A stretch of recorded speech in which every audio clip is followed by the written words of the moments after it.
On January 1st, 2025, Jowai experienced a lively and festive New Year celebration with men, women, youth, and children coming together in a joyous display of community spirit and cultural pride.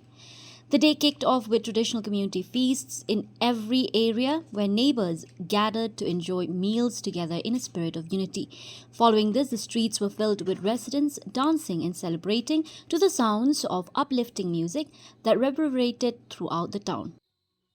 Ta ipang kre yong I dewa kiwi tuan ki dorbar chnong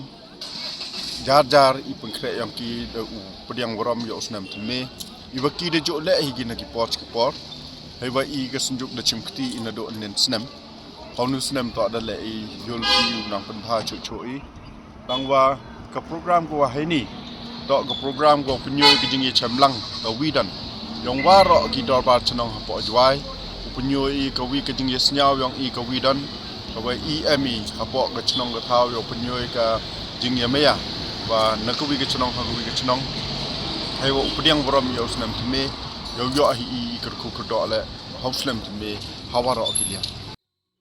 The highlight of the event took place at Yamusiang, where groups from different neighborhoods showcased vibrant dances and soulful songs that encapsulated the essence of the New Year spirit. The atmosphere was electric as traditional instruments and melodies united everyone in celebration. At Yamusiang, the participating groups received a warm welcome from leaders of the Sinjuk Wahechnong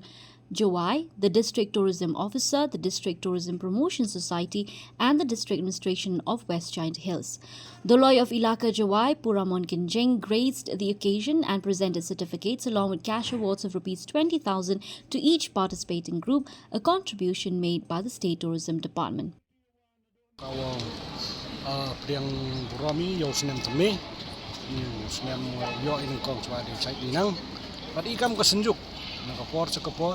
Dayi wo pelang yiki chnong pitau ku emapo urban Jowai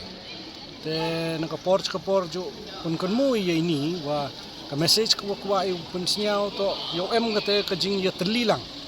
ni ba ka Jowai yo warap man fair ko ka celebration ni ko New Year te lengba ka jing bun kre yang ka senjuk kamju le deilang ka office yang ka tourism officer khudlang yi bro ki khon ki emapo Jowai yo wan gi ni gasni wat khamtam le yo kate ka jingi terli yo kate ka yo ye promote man untuk edukat ye kani ka chat ka yong in yo ye promote ye ka chnong ka thaw yong ni pos ka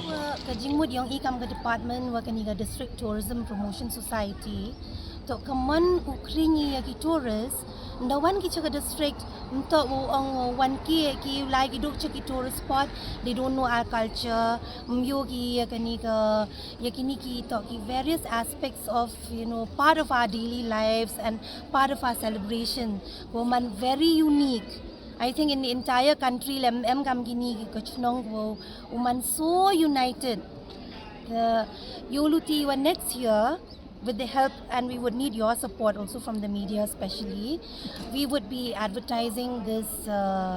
event in such a manner where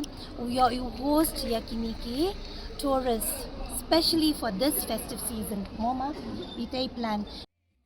This year's celebration featured 18 neighborhoods including Ki Musnyang Chutwaku, Lat Thalabot, Timpang Yamusiang, Lion Mission Compound, Minthong, Tepepale, Dong Mingi, Klie Minkrem, Klie Yongriang, Mintru Pinthornyen, Salaro, Lum Suyong, Musalingkat, Mukurdub, Long Parian, Panalian, and Caroline. The New Year celebration in Jowai once again proved to be a captivating display of unity, culture, and festivity. Bureau Report, DD News, Meghalaya.